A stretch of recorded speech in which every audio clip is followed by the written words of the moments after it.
নমস্কাৰ বন্ধু বান্ধৱীসকল সকলোকে স্বাগতম জনাইছোঁ আজি এটা নতুন ভিডিঅ'লৈ। আজি SOPত বহুকেইটা গুৰুত্বপূৰ্ণ খবৰ আহিছে, গতিকে ভিডিঅ'টো সম্পূৰ্ণৰূপে চাই থাকক। বলক ভিডিঅ'টো আৰম্ভ কৰোঁ।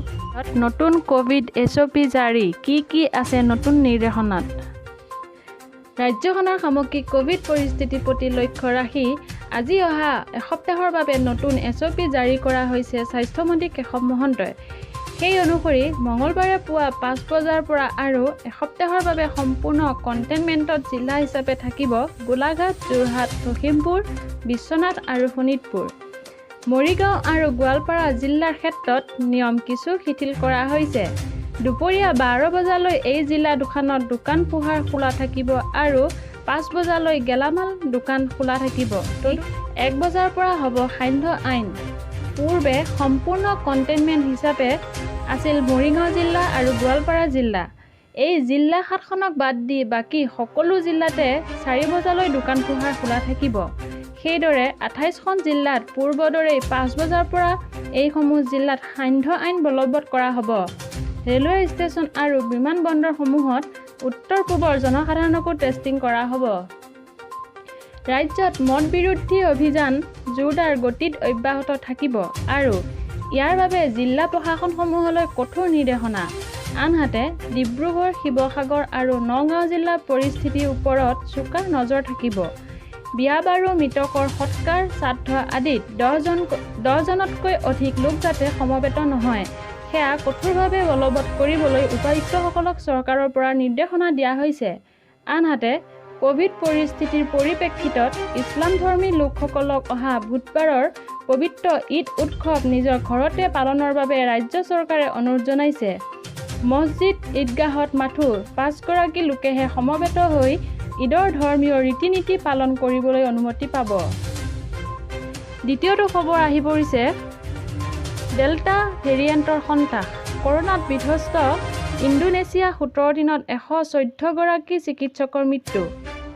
কৰোনা ভাইৰাছৰ ভয়ংকৰ সংক্ৰমণত গ্ৰাসত পৰিছে ইণ্ডোনেছিয়া। দেশখনত 17 দিনত কৰোনাত আক্ৰান্ত হৈ 114 গৰাকী চিকিৎসকৰ মৃত্যু ঘটিছে। ইণ্ডোনেছিয়াৰ চিকিৎসক সংস্থাই দেওবাৰ এই তথ্য সদৰি কৰিছে। তথ্য অনুসৰি যোৱা 1 জুলাইৰ পৰা 17 জুলাইলৈকে কৰোনা আক্ৰান্ত হৈ 114 গৰাকী চিকিৎসকে প্ৰাণ হেৰুৱাইছে। কৰোনা অতি মহামাৰীৰ আৰম্ভণিৰে পৰা এতিয়ালৈকে দেশখনত 545 গৰাকী চিকিৎসকৰ মৃত্যু হৈছে, কিন্তু সেই হিচাপে যোৱা মাত্ৰ 17 দিনতে 20% চিকিৎসকৰ মৃত্যু ঘটিছে। সংস্থাটোৰ বিষয়ববীয়াসকলে উদ্বিগ্নতা প্ৰকাশ কৰি কয় যে চিকিৎসা ব্যৱস্থাই কৰোনাৰ এই ঢৌ মোকাবিলা কৰিব নোৱাৰিব। বাতৰি অনুসৰি ডেল্টা ভেৰিয়েণ্টৰ বাবে ইণ্ডোনেছিয়াত কৰোনা আক্ৰান্তৰ সংখ্যা হুৰাহুৰে বৃদ্ধি পাইছে। তথ্য অনুসৰি সোমবাৰলৈকে দেশখনত আক্ৰান্তৰ সংখ্যা হৈছেগৈ 28,67,476 জন। আনহাতে এতিয়ালৈকে মৃত্যু ঘটিছে 73,552 জন লোকৰ। তৃতীয় খবৰটো হৈছে ৰাষ্ট্ৰীয় পৰ্যায়ৰ ক্ৰীড়াত পদক লাভ কৰিলে পাব চাকৰি, অসম চৰকাৰৰ সিদ্ধান্ত। এতিয়াৰে পৰা ৰাষ্ট্ৰীয় প্ৰতিযোগিতাত যিসকল খেলুৱৈয়ে পদক লাভ কৰিব সকলোকে একোটাকৈ চাকৰি প্ৰদান কৰিব চৰকাৰে। কেৱল অলিম্পিক অন্তৰ্ভুক্ত ক্ৰীড়াৰ ক্ষেত্ৰতহে এই নীতি প্ৰযোজ্য হ'ব। অসম বিধানসভাত মুখ্যমন্ত্ৰী হিমন্ত বিশ্ব শৰ্মাই কৰিলে এই ঘোষণা। এই কাৰ্যই ক্ৰীড়াৰ এক বাতাবৰণ সৃষ্টি কৰিব বুলি উল্লেখ মুখ্যমন্ত্ৰীৰ। পূৰ্বে যিসকল খেলুৱৈয়ে ৰাষ্ট্ৰীয় পৰ্যায়ত পদক লাভ কৰিছে তেওঁলোকক ক্ৰীড়া পেঞ্চন আগবঢ়াব চৰকাৰে। 8,000 টকাৰ পৰা 10,000 টকালৈ ক্ৰীড়া পেঞ্চন বৃদ্ধি কৰাৰ চিন্তা চৰকাৰৰ। অলিম্পিক স্বীকৃত ক্ৰীড়াত পূৰ্বে যিসকল খেলুৱৈয়ে ৰাষ্ট্ৰীয় পৰ্যায়ত পদক লাভ কৰিছে আৰু ক্ৰীড়া পেঞ্চন লাভ কৰা নাই তেওঁলোকৰ তালিকা প্ৰস্তুতৰ বাবে নিৰ্দেশ মুখ্যমন্ত্ৰীৰ। আনহাতে কমনৱেলথ, এছিয়ান আৰু অলিম্পিকত পদক লাভ কৰা খেলুৱৈক চাকৰি দিয়াৰ কথা ইতিমধ্যে ঘোষণা কৰা হৈছে। উল্লেখ্য যে এই নীতিৰ আধাৰতে ইতিমধ্যে হিমা দাসে লাভ কৰিছে DSPৰ চাকৰি। 4 নম্বৰ খবৰটো হৈছে সংসদত মূল্যবৃদ্ধি। কৃষি আইনৰ বিৰুদ্ধে প্ৰতিবাদ TMC আৰু শিৰোমণি আকালি দলৰ।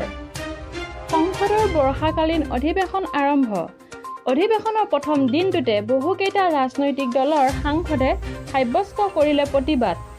তৃণমূল কংগ্ৰেছৰ সাংসদসকলে পেট্ৰল ডিজেলৰ লগতে ইন্ধন জাতীয় সামগ্ৰীৰ মূল্য বৃদ্ধিৰ প্ৰতিবাদত চাইকেলেৰে আহিল সংসদলৈ। নতুন কৃষি আইনক লৈ সংসদৰ বাহিৰত প্ৰতিবাদত লিপ্ত হ'ল শিৰোমণি আকালি দলৰ সাংসদসকল। কেন্দ্ৰীয় চৰকাৰে কৃষকৰ কথা কিয় শুনা নাই বুলি প্ৰশ্ন আকালি দলৰ। কৃষি আইনৰ বিৰুদ্ধে প্ৰতিবাদত লিপ্ত হৈ মৃত্যু হৈছে 500ৰো অধিক কৃষকৰ। কৃষকসকলে এই কলা আইন প্ৰত্যাহাৰ কৰাটো বিচাৰিছে। আমি বিচাৰোঁ বিৰোধী দলে বিজেপিৰ বিৰুদ্ধে থিয় হওক। এই মন্তব্য শিৰোমণি আকালি দলৰ সভাপতি সুখবীৰ সিং বাদালৰ। শেষৰ খবৰটো হৈছে ৰাণাতুংগাক উচিত প্ৰত্যুত্তৰ ভাৰতীয় দলৰ। প্ৰাক্তন শ্ৰীলংকান ক্ৰিকেটাৰ ৰাণাতুংগাক যোগ্য প্ৰত্যুত্তৰ শিখৰ ধাৱান নেতৃত্বাধীন ভাৰতীয় ক্ৰিকেট দলৰ। BCCIয়ে দেশখনলৈ দুৰ্বল দল প্ৰেৰণ কৰিছে বুলি অভিযোগ তোলা ৰাণাতুংগাক ভাৰতীয় দলটোৱে নিজৰ প্ৰদৰ্শনৰ জৰিয়তে উত্তৰ প্ৰদান কৰিলে। এদিনীয়া শৃংখলাৰ প্ৰথমখন মেচতেই ভাৰতীয় দলটোৱে অনায়াসে বিজয় সাব্যস্ত কৰিলে। মেচখনৰ টছত জয়লাভ কৰি প্ৰথমে বেটিং কৰা শ্ৰীলংকাই ভাৰতৰ সন্মুখত 263 ৰানৰ স্ক'ৰ থিয় কৰায়। নৱাগত খেলুৱৈ গঠিত ভাৰতীয় দলটোৰ বাবে এই লক্ষ্য ইমান কঠিন নাছিল যদিও বৰ বেছি সহজো নাছিল। নিৰ্ধাৰিত লক্ষ্য আগত লৈ ভাৰতীয় দলটোৱে মাত্ৰ 37.4 অভাৰতে 3 উইকেট হেৰুৱাই বিজয় সাব্যস্ত কৰিবলৈ সক্ষম হয়।